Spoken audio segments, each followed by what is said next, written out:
South Africa has avoided getting into a technical recession with GDP for the first quarter of the year, surprisingly on the upside, with a 0.4% increase, and that's according to Stats SA's gross domestic product print. 8 of the 10 industries performed in the positive, with 2 in the negative, namely agriculture, forestry and fishery, as well as electricity, gas and water.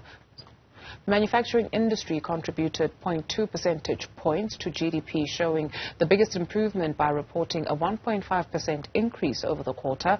Other sectors contributing to the growth include finance, real estate, business services, as well as personal service industries. Expenditure on real GDP jumped 0.4% in the first quarter of the year, with household financial consumption expenditure contributing 0.3 of a percentage point to the growth.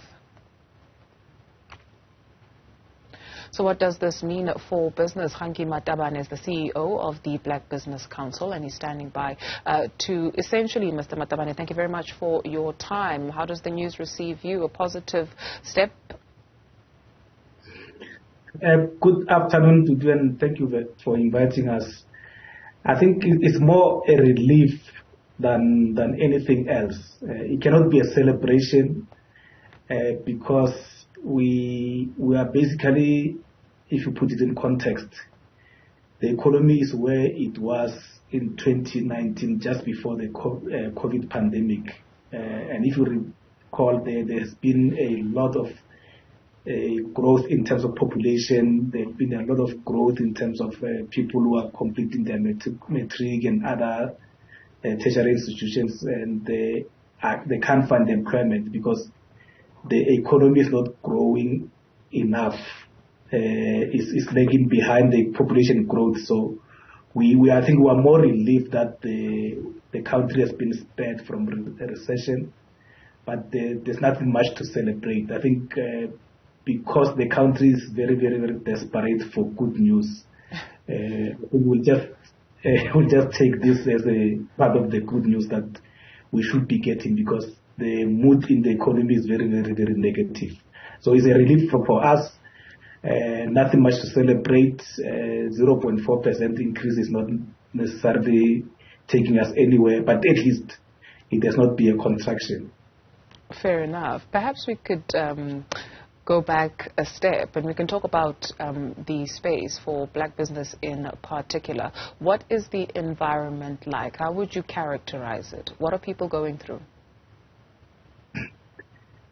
People are going through a lot, and a typical small business, a typical medium business, they still trying to find ways of dealing with the load shedding, and the reason I think we're not necessarily sounding that much hopeful is because we have been having consistent severe load shedding, stage 5, stage 6 on a daily basis. So businesses are still trying to deal with that in the face of basically everything being expensive. The interest rate is at the highest.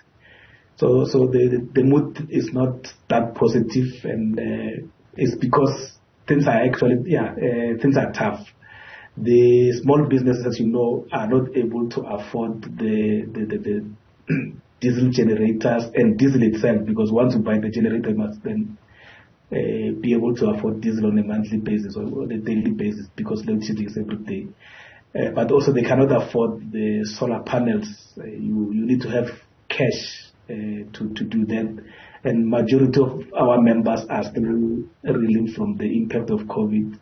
So the mood is not necessarily that positive. But we did have an engagement with the board of Eskom, and we are positive that by December at least we'll move 1 or 2 stages below stage 6, which is not necessarily a good thing, but it's better than what we have now. Like you said, we'll take good news wherever it comes from. The mayor of the city of Johannesburg today, during his address, mentioned that over 6 billion rand is owed in invoices to businesses in the city. When you hear things like that, especially when we talk about small businesses, and in the same breath it is said that we need to stimulate small businesses and support them in particular. Perhaps you can tell us from your members, what is it that they are experiencing when it comes to invoices not being paid?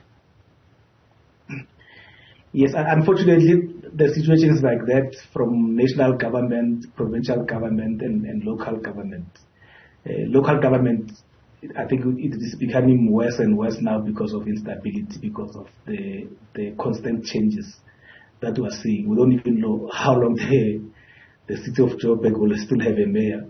Anything can happen. So government, I think the challenge with government talks left, but they turn right.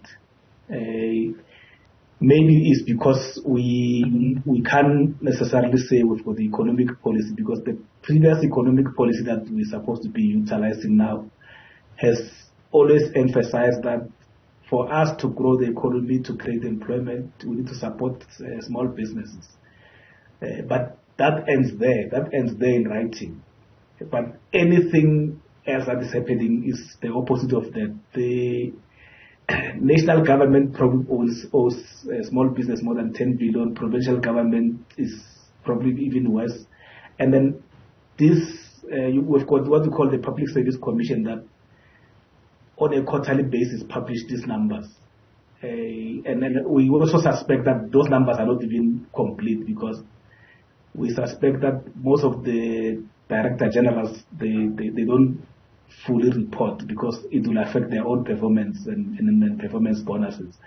So the situation is not favorable to small business. The government is talking big about small business, but actions are actually working on very, very, very, very negatively and affecting negatively the small businesses. So we need, as a country, I think we need to stick to what is in the economic policy and say, let's pay small businesses on time, because the other challenge is that when you don't pay small business on time, you're actually encouraging corruption, because the people who are processing payments will start making calls and say, we owe you so much, give me 10% and I'll process your payment. So actually even encouraging corruption. So our call to government is that let's pay small businesses because small businesses are struggling. They're struggling with cash flow.